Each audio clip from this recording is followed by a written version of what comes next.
One thing both sides in the independence debate agree on is that next year's referendum will be the biggest political decision Scotland has faced in more than 300 years. Talking about the positive sides, in case Scotland gets independence, it would actually hold 95% of UK's current oil and gas reserves. That is, of course, if that's divided geometrically by a meridian from the British-Scottish line. Will the powers that be in London, the old guard, would ever allow that to happen? But I don't think that's seriously contested. I mean, there's no choice, basically, because the rest of the North Sea is divided on equidistance, the principle that you outlined. If you were to divide it, incidentally, by the current jurisdiction, the legal jurisdiction, because Scotland has its own legal system, then even more would be in Scottish waters. It would be 99% as opposed to 98%. So the medium line has been the line for the rest of the countries around the North Sea, for Norway, for Denmark, for Ireland, etc. There is no choice but to do it on that basis, and that point is no longer seriously contested. But what happens when the oil runs out?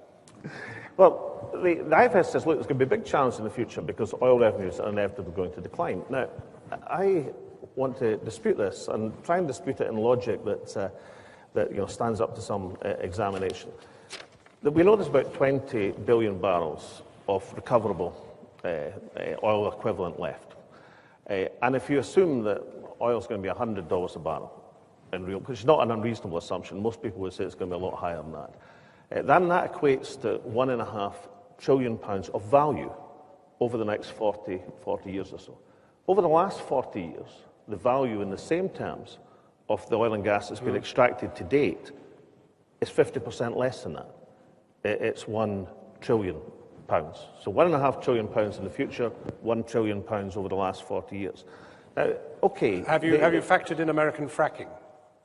Well, that would affect the gas price, John, but unless they invent a new fracking process, it's not going to affect the oil price, which is about 90% plus of the value of what we're talking about. No, but you can see people trying to... Incidentally, this fracking business is very interesting because the gas price has soared in Europe over the last 5 years. But let's oil is where the value is in terms of that. Now, I'm just saying, look, if you've got £1.5 trillion of value over the next 40 years, and you only had £1 trillion over the last 40 years, yes, of course, the taxation system can be different from field. Yes, of course, it can be smaller fields. But the argument that the oil is A, running out, B, is of low value, I think is nonsensical.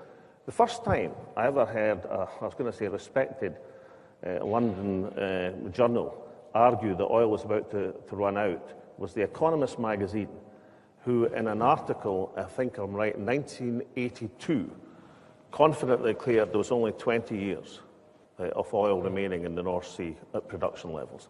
And, 10 years after that, we know there's at least 30 or 40 years left. So I just dispute that central assumption. The next thing I'd like to say, man doesn't live by bread alone. In Scotland, the people of Scotland don't live by oil and gas alone. We've got massive natural resources, certainly. We've got massive renewable resources to come in energy. We've got massive resources in terms of our land mass and the ratio to population. But our most important resource, the resource that will ensure the prosperity of this country, if we put our minds to it, is our human resource. It's our people. That is the resource of Scotland that really matters. Scotland also has major opportunities in the energy sector.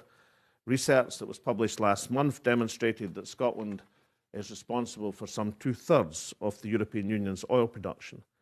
In fact, more than half of the wholesale value of Scotland's oil and gas reserve, potentially more than $2 trillion worth, remains to be recovered from the waters around Scotland.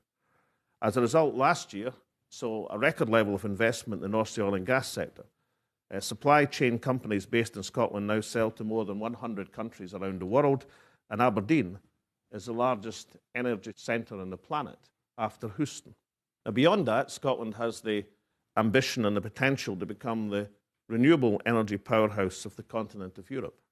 We have 10% of Europe's wave power potential, a quarter of offshore and tidal power potential. The Pentland Firth has been described memorably as the Saudi Arabia of tidal power. Glasgow is Europe's largest research base for offshore wind energy. Scotland leads the world in the development of wave and tidal technology.